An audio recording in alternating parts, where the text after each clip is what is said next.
The Chinese dictator Xi Jinping declared on Monday that all major problems of China are the United States' fault. It's a campaign of containment, encirclement, and oppression, he said. He's basically prepping the next stage of his propaganda once China conducts serious military operations. So when that happens, he can say, look, we're just defending ourselves. It's all the United States' fault. Now, of course, what he doesn't say, and what even Western media doesn't say, is that all the achievements of China are basically due to Western technology and Western help. Yes, that's unfortunately a fact that all this technology that China has been using for all these decades, all this technology came from the West. The communists under Mao were not even able to grow rice properly, and they had huge problems making steel, producing steel for the world market. It took Western technology to actually make them competitive. So that's kind of the big paradox that we're seeing here. So he should be saying, and Western media should be saying, well, China wouldn't be today where it is if it wasn't for Western help. So why are they now attacking us? Why now the conflict? Why is there a problem now? And so now you see Western media, the New York Times, the Wall Street Journal, they're all plastering their websites and their spreadsheet papers. They're all plastering this topic front and center. There's going to be a military confrontation in the near future between the United States and China. Whether it's a direct, big, large-scale war, or it's just more proxy wars. So you have to ask yourself, why did the West sell all this technology to China? And why did we buy all these products from China, which we could have made ourselves? Now, this is one of the most important questions of our time, and some scientists actually went beyond the excuses and they tried to figure these things out. For example, you had the researcher Anthony Sutton from Stanford. He assumed that the United States government was intending to build up two enemies in order to then defeat those enemies in a similar fashion as the Nazis were defeated. So you build up an enemy, you grow your own military, and then you win, and then you're basically the only sole superpower left.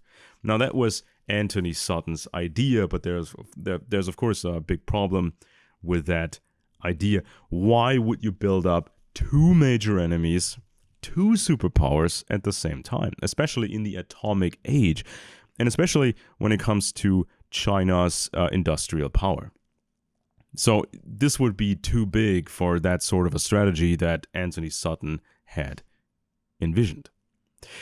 So then you had the idea of Professor Carroll Quigley, also from the Cold War. He suspected that we are dealing with a secret cartel of the superpowers. So at the very, very top, the three superpowers have a sort of an agreement. It doesn't make sense for them to try to really destroy each other.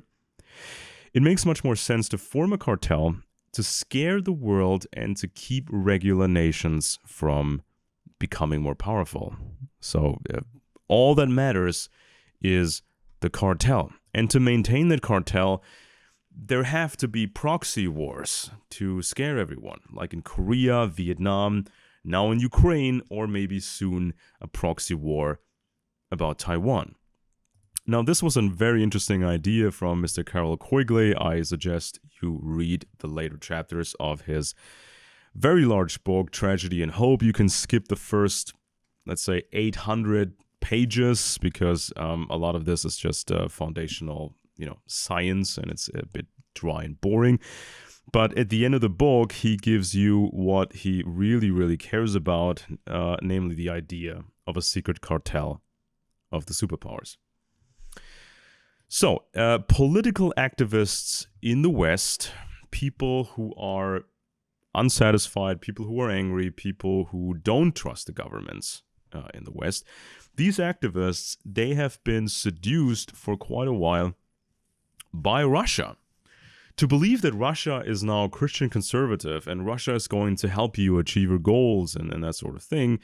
But then Putin actually started a war in Ukraine and he managed to fail in that war. So now activists are in a lot of trouble, they in the West, the pro-Russian activists. So they're not cool, they're not trendy, and they can't actually win anything with Russia. And what's going to happen in the next stages of this global fiasco? What if Russia openly associates itself with China and North Korea? What if they create new proxy wars? What if they actually do something dramatic? Will you, as a Western activist, then align yourself with China and North Korea? Will you do that? Will you ally with the devil just for the hope that Western governments could be weakened by this? And if you actually conspire with the Eastern Bloc, if you go beyond mere activism, you're opening yourself up to all sorts of trouble. And isn't that what the NATO governments want? That the dissidents fall for the Eastern Bloc, that they would conspire with the Eastern Bloc, which could, mean you will be designated an enemy combatant, a traitor, and all these sorts of legal definitions could be triggered by your actions. If you are helping the Eastern Bloc, if you're helping the Russians and the Chinese to gain the advantage over, let's say, the European Union or the United States, then you are in major, major trouble. So China doesn't just care about Taiwan. This is just an island. They just have some industrial production of computer chips and that sort of thing. So that's not even the big price. China wants to project power further away from the homeland. So that's why they're investing in the Navy. That's why they're investing in the Air Force. New rockets, hypersonic rockets, all these things. They're now going to have a third aircraft carrier. And China's military gets closer and closer aligned with the Russian military. So, for a long time, some people have warned, what about a Russian-Chinese alliance? This goes back to the Cold War and some of the old schoolers, the conservatives. They always assumed that China and Russia were much closer than they appeared to be. Now, if you really look closely, Russia basically took over China under Mao. So the entire Chinese revolution was financed and trained and surveilled by Russia. It's just like they took over Poland and other countries in Eastern Europe. So Russia took over China. Russia took over North Korea, like they always did. But for strategic reasons in Asia, Russia pretended that there was a rift, so that China was its own thing, and they didn't really like Russia, and they kind of grew apart. And when they align, they don't really prefer that alliance. It's just more pragmatism and that sort of thing. But some people in the West actually suspected that this was just theater, that Russia and China are really, really, really close. And it goes much deeper than what people feared during the Cold War. So now Western politics, Western media acts surprised. So, for example, a secret Pentagon war game came to the conclusion that China was much more capable in its own region than previously thought. They could use rockets to attack American ammo dumps and American installations, thereby keeping America out of the region. So that's something that they just found out. We now hear. And of course, the American military budget per year is about $800 billion. United States dollars. And they are so advanced, yet it is still claimed America will have problems with China and Russia because America was so busy in Afghanistan and Iraq against a primitive enemy.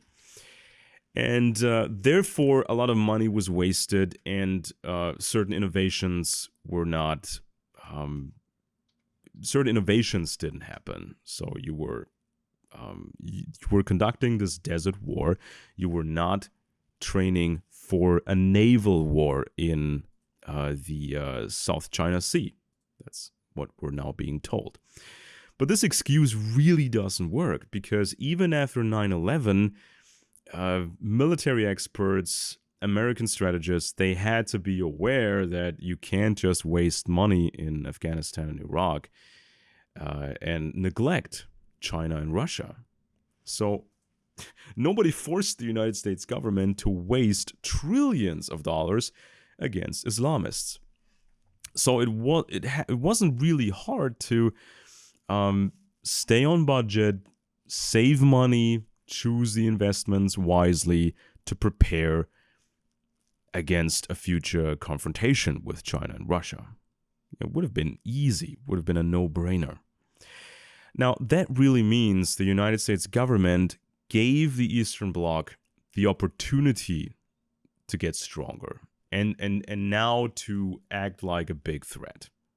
So this is now the script. This is now the screenplay. Now things appear to be more dramatic than they actually needed to be.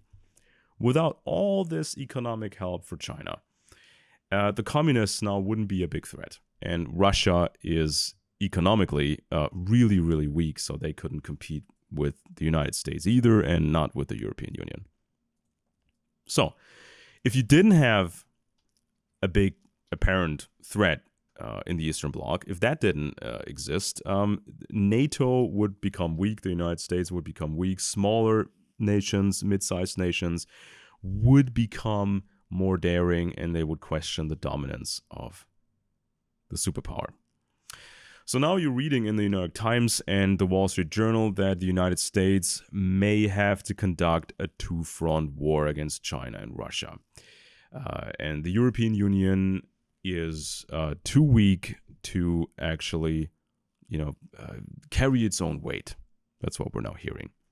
The European Union, a long time ago, could have doubled its defense spending, 2%, from 2% up to 4% of the gross domestic product.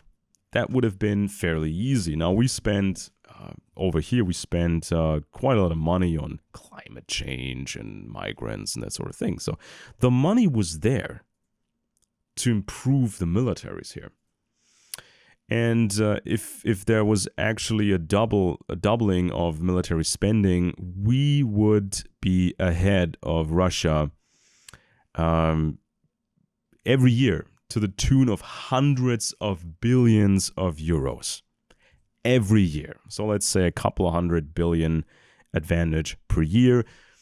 In 10 years, now we're talking trillions of euros. And that's impossible for the Russians to counteract. They could never keep up. So we wouldn't have these problems now. But apparently it's a cartel of superpowers, so now we have this problem. We have this drama. So you're getting a bunch of excuses in the New York Times, Wall Street Journal. The United States has been too slow to implement new weapon systems. These new systems would be available in the 2030s. So China may do something dramatic before that, and that's how they would be successful.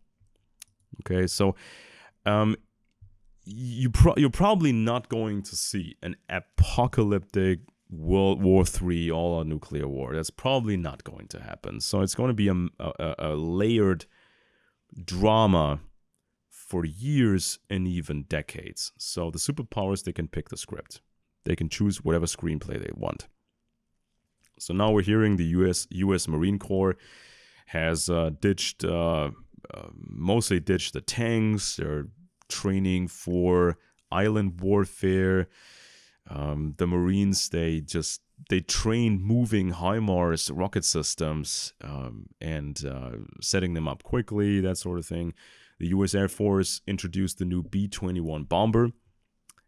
And there's all sorts of new weapons and game changers. So whatever script is picked, there's always an explanation for why the conflict shifted one way or the other. William Burns, CIA director, said that Xi Jinping instructed his military to be ready by 2027 to march into Taiwan. But Taiwan is only one of many places China could become active. So it's a much, much bigger picture here. China declared to increase its military spending by 7.2%, but the actual budget is a secret. Much of the civilian industrial production can be shifted to military production. They have a standing army of about 2 million people, and they can increase that as well. So it's much more tense than it has to be. I would suggest you check out our website, candorintel.com, and our YouTube channel to understand more about the superpowers, the secret cartel, and their common roots.